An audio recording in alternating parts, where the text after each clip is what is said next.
Good day Otosuke. Ang gawa natin ngayong Sabado is Toyota Veloz. Bagong bago to. So diagnose natin kasi palyado.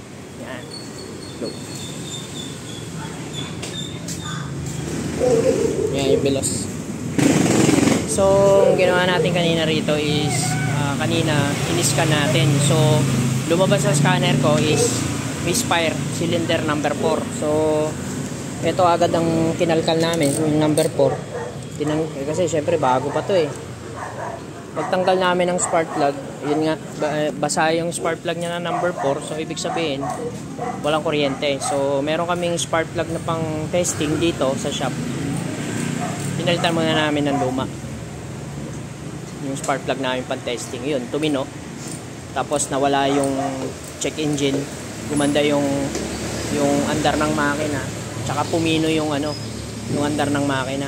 Tsaka may aircon na rin siya, kanina raw wala. Tsaka hirap daw bumatak, low power kasi manginig. Tapos check engine. Yan, so kumuha na yung may-ari ng spark plug, siya nang bumili. Yan, natanggal na niya yung mga spark plug.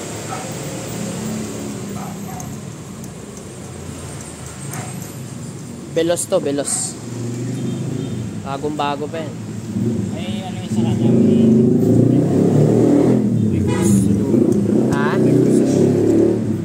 Original pa yung spark plug niya, di ba? Yung nakakabit. Ay, yung spark plug mo, tabi mo yan, ha? Mga pan-testing natin.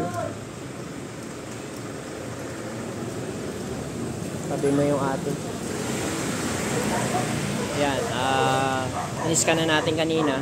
In-erase na natin yung misfire na number 4. Hindi kasi nawawala sa scanner yung yung check engine niya, although wala na yung check indicator sa cluster panel, pero nasa store code pa rin. Kumbaga nandun pa din yung check engine, yung code nandun pa din.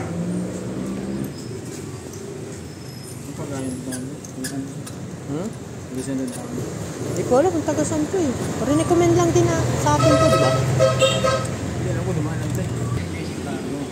Yan, ito na yung ito na yung spark plug niya. Original pa yung spark plug. Ha? DC pala to. Hanggang isa. Ba't magkaiba? DF. Mas mataas yung ito. Parang langis din pala, Okay, dudong pala mas mataas. GH yung kanya. O, ba yun? Kaya lang, walang cross yung dudong. Baka yung paleta mas malaki. Ayan, bali natanggal na yung mga spark plug. Antayin na lang natin yung mga biniling spark plug. Kaya hindi mo pwedeng panginalaan yung mga ignition coil kasi bago pa ito. Ayan, bali napalitan na ng spark plug. Ito yung pinalit natin. Original pa to. Original na NGK. Ito, katumbas nito, iridium. Ito. Magkano kuha mo? Katumbas ng iridium yun. Platinum. Original na NGK na G-Power. May lumalabas kasi mga fake niyan eh. Mga G-Power na fake.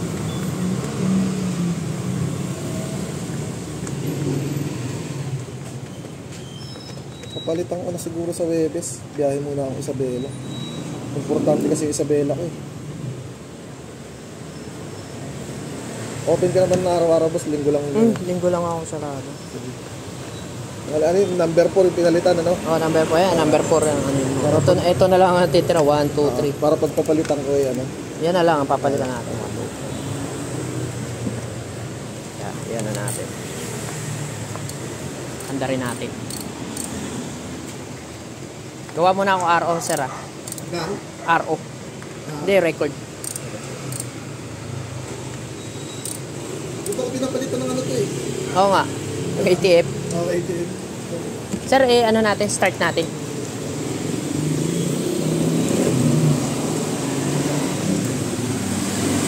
Start natin. Puro na itong Veloz ha. Puro digital na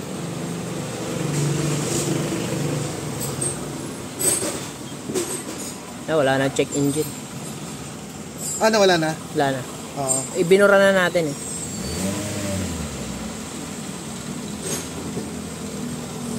Testing natin sir, okay lang na. Okay Sige. lang ba? tunog na yung ano. Oh, tsaka lalo nga tumaas eh. Oh. Kahit ano mo pa yan. Ilaw mo pa yan. Nagdam ko na yung lamig. Tsaka hindi na siya bumababa. Oh. Pansin mo yan kanina, bumababa yan, di ba? Oo, gumagano, nagpa-fluctuate Oo, siya. ano siya, nag-hunting siya. Oo. Ayan, stable no. Oo nga. Ayun ang problema. Hindi ko maano, bakit kaya ano. Baka mayroong ano dyan, resetting dito. Saan ba Kasi- ano ng trip dito? Ito? Pag sara mo yung ano, boss, TikTok. Boss, yung pwedeng pababa. Hindi kasi nalabas yung ano eh, Sige. yung settings niya. Di ano mo sa setting ng ano, change oil. Ayun, kailangan ng ano. Ay, meron nga ata. Ayan o, yung ano. Ayan, change oil timing notice. Reset. Yan na yan. Ilang kilometer ang ano mo? Ayan, pang 6,000 ako lagi kasi semi lang Ayan, inano ko. ayan, reset. Nawala na, no? Ano? Oh, yun pala. Kahit ikaw lang pala kaya. Yan ang anong kagandahan ng mga bago ngayon, eh, no? Meron na silang sarili. Pwede ikaw na mag-reset eh. Yes, sir, thank you ah. Teka lang, gawa lang akong record, sir. Ay, sige. Ayan, okay na. Gawa ko lang ng record, sir. Ayun lang, photos ko kayo. Good day.